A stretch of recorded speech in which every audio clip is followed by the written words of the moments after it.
So you're thinking about moving to Myrtle Beach, South Carolina. Well, in today's show, I've got my lender partner here. He's gonna explain to us the financing process, walking you through where your role falls, where his falls, and where mine falls in the buying process. And if you stick around until the end of the show, we're gonna take you through 29th, 28th, and 27th Avenue, giving you just a little bit of a taste of Ocean Boulevard, that oceanfront life.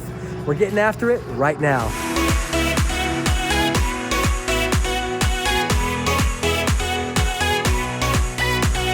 If this is your first time to our channel, please subscribe below and tap the bell for notifications so that you can be the first to learn about the current market changes in Myrtle Beach, South Carolina. So as I mentioned already, I'm Brandon and I have with me my lending partner, Mr. Richard Turzo. Now, Richard is a long-term 25-year veteran to the financing world, or to the real estate world, excuse me. He's been in real estate in some form or fashion for 25 years, the last 10 of which he spent in lending. Now, I want you to know that we get calls and emails from people just like you every day looking to make that move to Myrtle Beach, South Carolina. So please, whether you're 1 month or 3 years out, give us a call, send us a text message, shoot us an email, or hop on a live Zoom conference call, all in the description below so that we can help you make a smooth move to Myrtle Beach, South Carolina. So as I mentioned, we're here in Myrtle Beach, South Carolina. We're heading into a Starbucks because we're gonna do a little bit of coffee with a lender. So we're gonna get in and get settled, and then we'll get into the show. All right, guys, so I have with me just a handful of people here at the sweet Starbucks right here on 29th Avenue. Now, James, what made you relocate to Myrtle Beach, South Carolina? Work opportunities. And Kira, how about you? The beach. I love the beach and I love everything. Like down here is busy and there's so much things to do. Absolutely. And family, of course. Of course, family, yep. And Jess, how about you? Why did you relocate to Myrtle Beach, South Carolina? So guys, you're hearing some of the big pros for our market. Warmer weather. The weather is one of the is probably the #1 pro as to why people move here. Another great reason is, family. People want to be connected with family, obviously. And then finally, the work opportunity James mentioned. So if any of those reasons reach out to you at all, please don't be a stranger. Get in contact with us. We'd be more than happy to answer your questions and help you make a smooth move to Myrtle Beach, South Carolina. So as I mentioned, we're gonna talk through the financing process just so that you can understand, kind of where everybody falls and what everybody does. So generally, you reach out to us, you get in contact with us on text message, on email, on phone call, through our website, or through a live Zoom conference call. And then, I talk to you, I find out what you're looking for, what you're interested in, bedrooms, bathrooms, price range, specifics like, your must-haves, what you have to have in a home. You have to have a home that's got a fence, you want to be 20 minutes from the beach or walking distance to the beach. And then from there, I find out if you're going to be purchasing cash or using financing. Now, if you're going to be using financing, that's when I get in contact and recommend my lending partner, Mr. Richard Turzo. Richard here, at that point, I send him your contact information, then he reaches out to you and he gets in contact with you. Now, Richard, what generally transpires from that point forward? Hey, Brandon, well, thank you for having me on here. I appreciate it. Every customer is a little bit different, so we have to, first find out who we're talking to, who the customer is, what their situation in life is, what type of property they're looking to purchase. Is this going to be, their forever home? Is this going to be a short-term investment? Is this going to be something, that they're looking at flipping? But if we don't take the time to know our clients, then we have no direction knowing what product's going to be the best fit for them and how to proceed moving forward. But the second part of that step is having a good cup of coffee. No matter where you go, if your mortgage lender does not have coffee to start their day, no matter what they tell you, it's coffee that makes the mortgage world work. All right, so let's talk about a little bit about the actual mortgage process. Once we've gotten to know our client and we know what their needs are, the first step is really filling out an application. It just gives us the opportunity to make sure we have the complete picture. It gives us the blueprint to collect all the information we're going to need to find out where the best product for our client is. So we can do that application over the phone, play little 20 questions, fill it out. We do offer the applications available online if it's easier to go online and put all the information in, so that if you're busy during the day and just want to do it when you're home at night and got a little bit more time, you can plug it in. That way, both spouses in a lot of cases are together and they have all their information. Yeah, I've had clients do that very thing. I helped a lady purchase a property. She's actually in my family. I helped her purchase a property, and she was a nurse, and she's working 12-hour shifts, busy at the hospital, and so late at night she's having to put stuff in. So that just leads us into, we work with all different types of clients. Sometimes I'm on the phone, at 8, 9, 10 o'clock at night, getting deals done, getting information done. And if you have a different kind of schedule where you need somebody that can be flexible like that, you found the right place. I can attest for that. Sometimes I'm on the phone at 7 o'clock on Sunday night with him getting the client approved. That's exactly right. Yeah, we do what we got to do to help the clients out on their schedule and get them taken care of.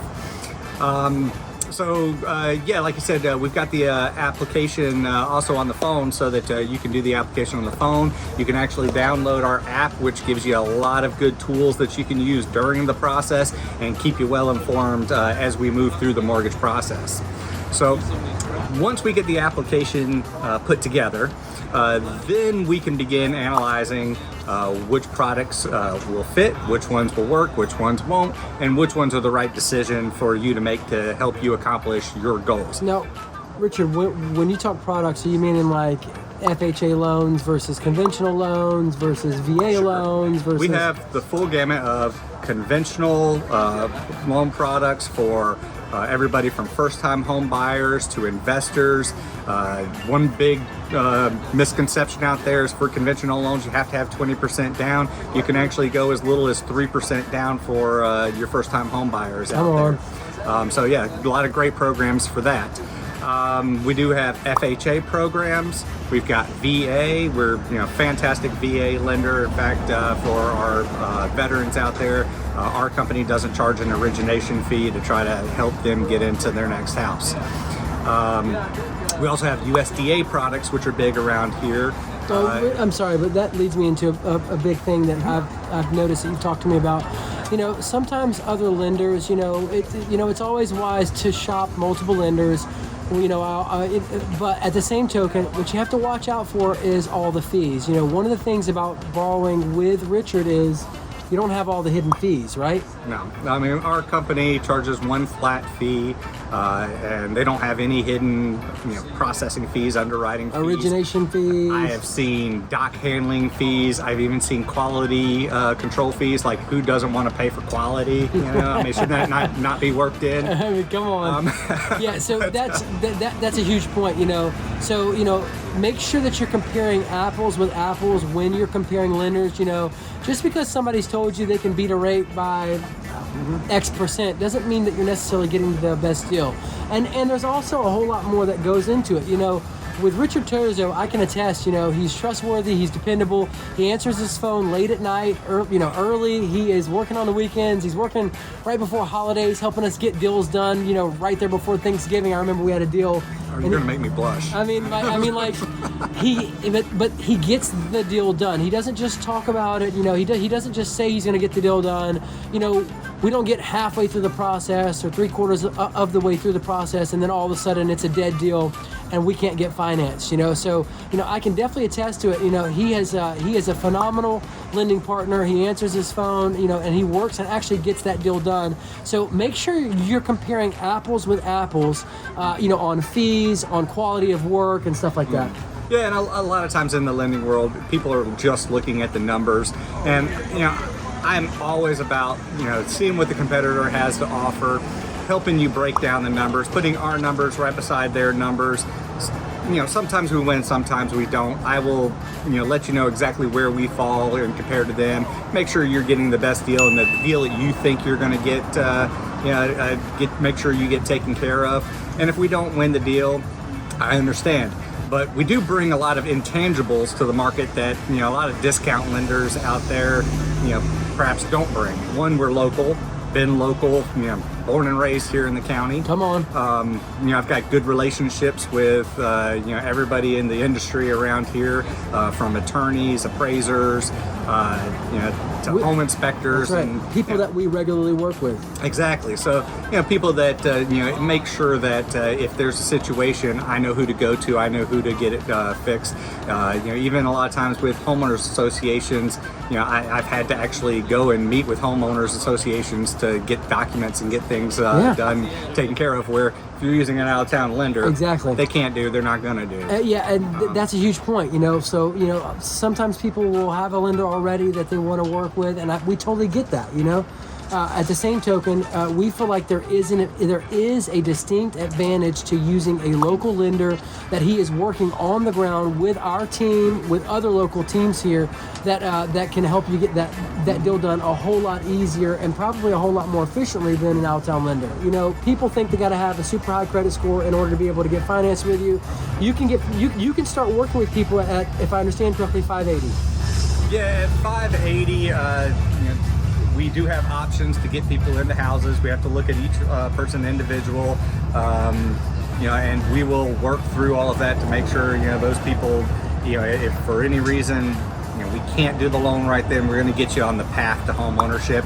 We're going to put out, a plan together that either, gets your credit improved or, checks all the boxes to get you into that home eventually. So it's not, something where we're going to pull your credit, and if you can't buy, we're going to forget about you.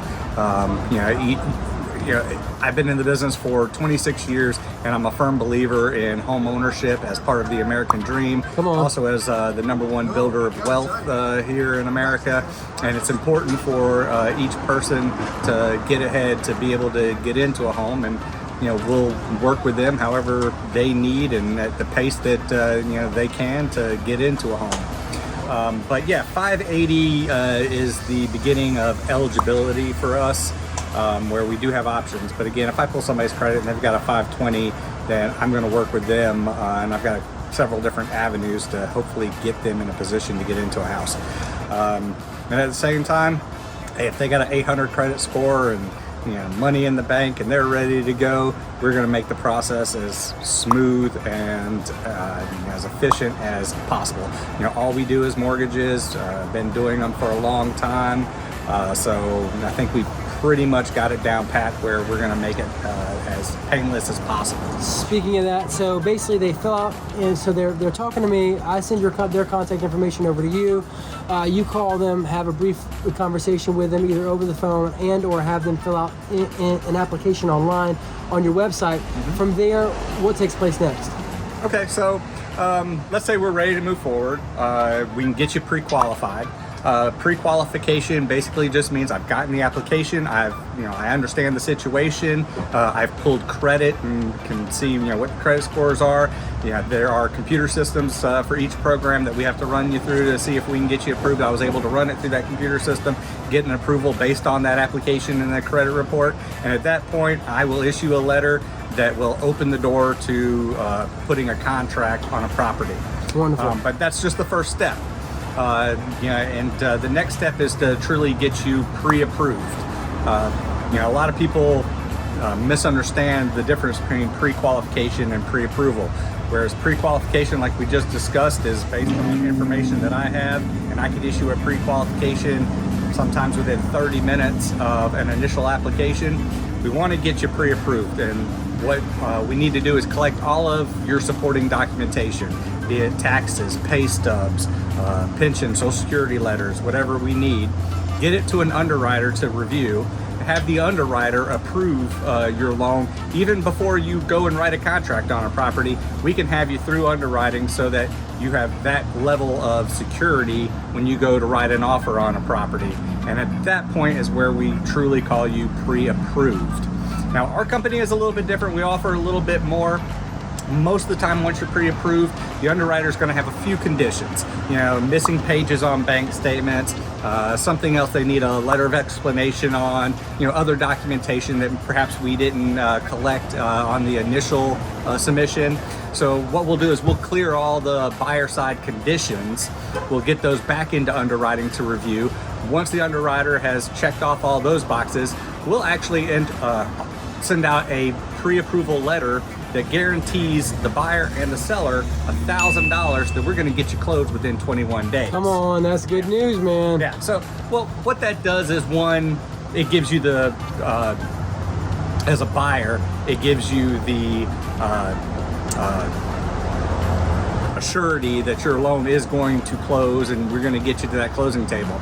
But also it helps you negotiate on the front end because now when you go to present that letter to a potential seller, they have that assurity that you're going to close. They know that all of those boxes have already been checked off by the underwriter, and they know that if for any reason it goes south, they're going to have that extra $1,000 that we are going to pay them to make sure that this loan goes through and everybody and all parties are happy.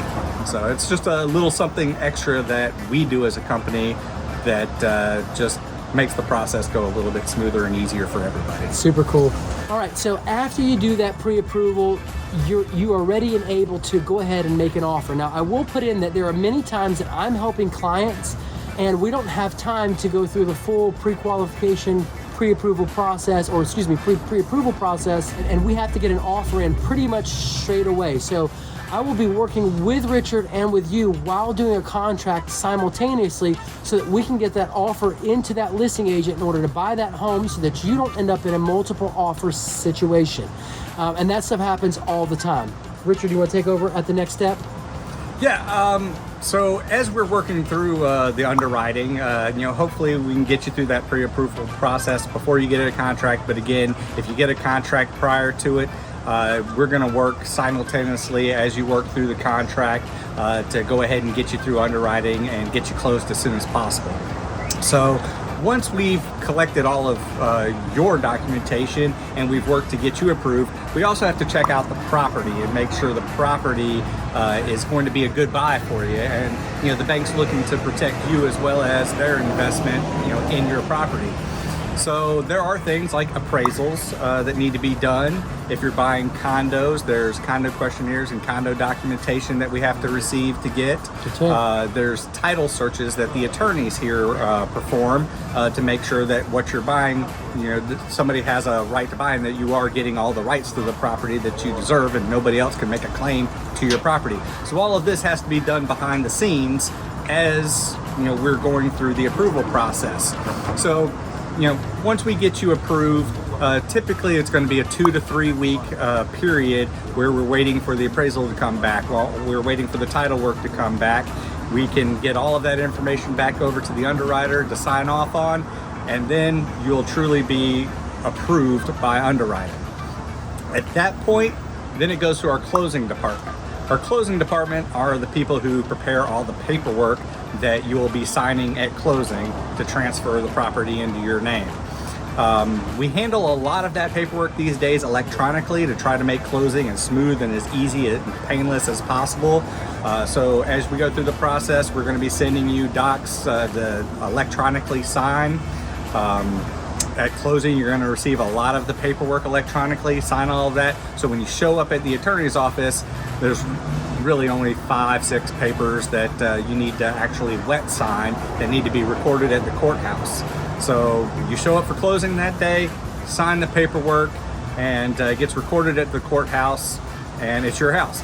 Now, one thing that we might have skipped over is transferring money. Come on, that might help. Yeah. You gotta pay for it. Yeah, and the attorney acts as the center hub for all the money during the transaction. Exchange of funds. Yep, so when you do earnest money on the contract, goes to the attorney. All right, so where were we? We had a little bit of a technical difficulty. Quick change of location. And we had to change locations.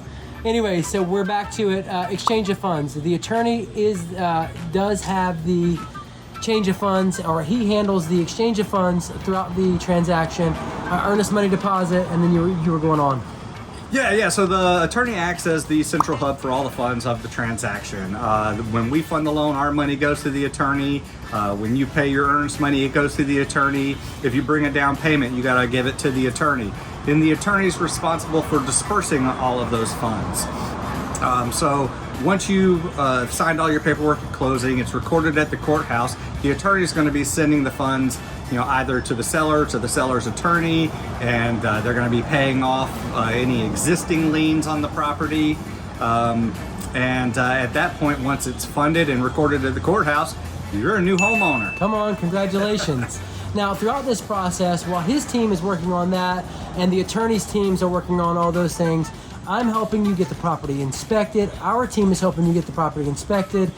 We are helping you do your due diligence on the property. We're also doing something here in South Carolina called the CL 100, where we check for, where a qualified licensed bonded pest control person checks for, dry rot and fungus in the wood, termites, bugs, and stuff like that.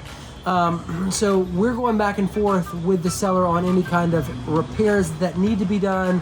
Again, just so that you can do your proper due diligence on the property before purchasing it. And all this kind of stuff is happening simultaneously. Richard and his team are calling my team and saying, hey, we need this right here, we need that. Have you spoken to this person about this? The attorneys are going back and forth saying, hey, have you guys talked about this here or this here, or what about this right here? And so our teams are kind of working simultaneously on all of these different fronts to ensure that you can have a smooth and successful purchase here in the Myrtle Beach market. And I would like to say, when you hire us, you're not just hiring us. We've got full teams behind us. I have assistant, processor, underwriter, closing team. We've got coordinators. We've got a whole slew of people, and you're buying or doing business with a well-established company. We've got over 500 employees, and we work hand in hand with Keller Williams quite frequently. That's right. And there's tons of people that are working on your behalf to make the transaction as smooth and as pain-free as possible. And if you ever have any questions or problems, I know both Brandon and I pride ourselves on, don't go to bed with any worries on your mind. Give us a call. Yep. Even if it's 7 o'clock on a Sunday night. We might not be able to fix it or do anything right then, but you'll know we're on top of it. We may be able to explain it and put your mind at ease. That's right. And we don't want you to go into bed with any kind of worries or issues that we can't go ahead and jump in and know that we're going to take care of and get corrected for you right away. That's right. All right, guys, so we are just strolling along here on 29th Avenue. Back behind us, as you can see here, is the Starbucks. There's also a Ben & Jerry's. And then across the street, obviously, is the ocean. This is Ocean Boulevard. It is literally oceanfront properties. All these businesses and all these resorts are right here on this strip. This is called the Strip. It's one of the most, it's probably the most traveled and trafficked area here in the Myrtle Beach area. Now, Myrtle Beach itself the beach area here consists of about 60 miles of sandy beaches. So, there's a lot of beach here, North Myrtle Beach, and all the way to the south end of the beach, Surfside Beach, Garden City Beach, and down into Pawleys Island with the Litchfield beaches. So anyways, there is a large stretch. It's roughly about 60 miles of sandy beaches. Now, again, here on 29th Avenue, we just walked through 29th Avenue. There is Riptide Beach Club right here towards my left. You can see it back over this way. There's several beach accesses to be able to park and get down to the beach. Yep, several beach accesses. There's also, we're coming up on, what is that one there? That's Magnolia's is down there. Yeah, Magnolia's restaurant. Oh my gosh, Magnolia's is phenomenal. Yeah, talk about great little buffet. Country food right off the Anderson farm. Seriously, I mean, like fried chicken and fried fish and they have a meeting place upstairs, so if you have any groups that need a place to get together, yes, get some good food. Fantastic for that. Man, Magnolia's is some of the best Southern cooking you're probably ever going to have. Seriously, it is phenomenal, and some of that food, that okra and stuff, is grown right there on the Anderson farm. Anyways, we should get them to sponsor this video. I mean, come on, right? Now, there's the Patricia Grand over here towards our left, which we'll show you in just a minute. We're just about hit 28th Avenue. Walk down to the beach right there and give them a view of what the beach looks like. I mean, literally directly across the street. Yeah, let's head over that way.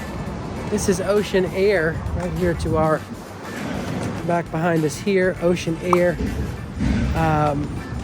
What is the name? What is the name of the big old one? I'm drawing a blank on it. It's directly across the street from Magnolia's. It's owned by. One thing we are not. It's short Anderson of- Ocean Club. There we go. That's right. Yep. There we go. But we are not short of beachfront living around here. That's for sure. Guys, I mean, there are so many resorts here. And if you're interested in investing in oceanfront condos, please don't be a stranger. Get in contact with me. I'll be more than happy to help you. And check out some of my other videos, you know, about investing in oceanfront condos, how to invest in oceanfront condos. I think is how to invest in oceanfront condos in Myrtle Beach, I think is one of them.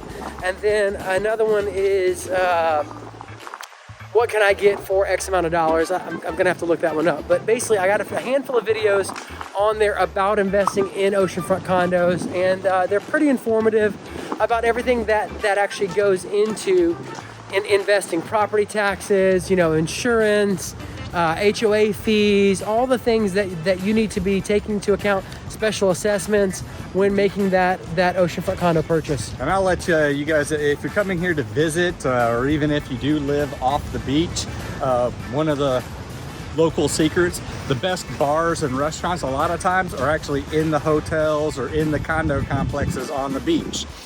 So a lot of times they'll have parking that you can park at, walk over to the restaurants if you just want to eat in the hotel, or you want to sit at the beachside bar. There's tons of restaurants and bars up and down the beach that you know, just have live music and a lot of stuff going on. And even though it's busy during the summer, I always thought, you know, growing up here, the best time to come down to the beach and hang out is in the off season. I mean, you can look, it's a beautiful day out. There's hardly anybody down here on the beach, so you have, you know, the whole beach to yourself. The ocean is, you know, fantastic. And now peak season runs April through September. So, you know, right now it's November, what, 4th? Yeah, we're hitting 78, 79 degrees. So, I mean, you pretty much can't beat that, right? I feel for those people up in Michigan that have a foot of snow on the ground. All right, guys. So in closing, it's been Brandon and Richard here with the Living in Myrtle Beach channel. In today's show, we talked a lot about financing. We talked about the process, what it kind of looks like, where our role is, what your role is, and how we kind of bring those worlds together.